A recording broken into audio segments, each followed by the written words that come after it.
into Ireland. I'm excited to unpack all these interesting facts. Like, did you know that Ireland is the only country with a musical instrument as its national emblem? Yeah, the harp. Pretty cool, right? It definitely says something about their cultural identity. For sure. Music must be deeply woven into the fabric of Irish life, wouldn't you say? Definitely.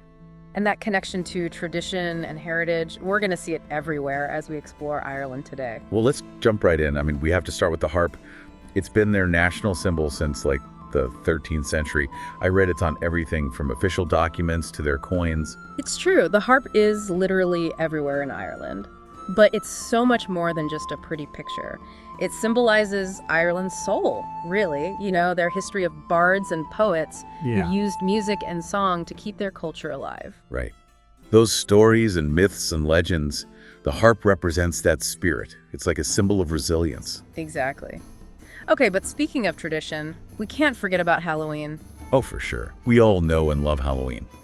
But it's amazing to think that its origins are actually in Ireland, the ancient Celtic festival of Samhain. Right. Samhain marked the end of the harvest season, and it was a time when people believed that the veil between the worlds was at its thinnest, you know? A time when spirits could easily cross over. It's amazing how it evolved into the Halloween we know today. Totally. From ancient festivals to amazing landscapes, we have to talk about the Emerald Isle, all that lush greenery. Yeah, all that rain helps for sure. It really does. But you know what's really interesting? No snakes. In all of Ireland, not a single snake. Yep, it's true. A lot of people think it's because of the St. Patrick myth, right? Where he drove all the snakes out of Ireland. Am I right? But actually, it's all because of geography. After the last ice age, rising sea levels cut Ireland off from mainland Europe, and that prevented snakes from slithering their way over. That's wild. That goes to show you how much geography can shape nature. Yeah, definitely. And speaking of incredible natural wonders, how about the Giant's Causeway? Oh, it's amazing. 40,000 interlocking basalt columns, all perfectly fitted together. It's like nature's own mosaic, all thanks to ancient volcanic activity. Pretty incredible, right? And for sheer dramatic beauty, you can't beat the Cliffs of Moher. I know. Towering over the Atlantic, they're, 214 meters high? Yeah, absolutely breathtaking. It's like looking out over the edge of the world. Okay, let's jump from those amazing natural landscapes back in time to Sean's Bar. Can you believe it's been around since 900 AD? I know, right? One of the oldest pubs in the world. Talk about history. Just imagine all the stories those walls could tell. 1,000 years of Irish history right there. Amazing. Yeah. And of course, we can't talk about Ireland without mentioning Guinness. You got that right. Brewed in Dublin since 1759. Arthur Guinness, the founder, he signed a 9,000-year lease on the brewery.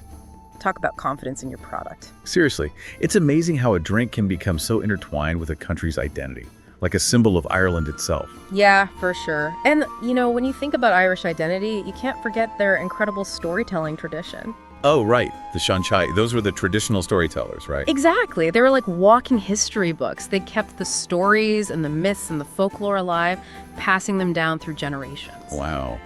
It's like a living, breathing link to the past. That's a great way to put it. It's amazing how important that oral tradition was, and still is in many ways. And speaking of tradition, it's interesting to see how Ireland blends that rich heritage with a very progressive outlook. I mean, think about it. They were the first country to legalize same-sex marriage by popular vote. Yeah. Back in 2015. A huge moment. It really shows you how much a country can evolve and change. For sure. It was a real turning point. Well, it's clear that Ireland is full of surprises. From snake-free landscapes and ancient pubs to world-famous stouts and those incredible storytellers. It's a really fascinating blend of the old and the new. It really is. And their journey, it just goes to show you that holding on to tradition and embracing progress, they don't have to be at odds with each other. It makes you wonder, how do we do that in our own lives, right? How do we strike that balance between honoring our past and moving forward? Something to think about.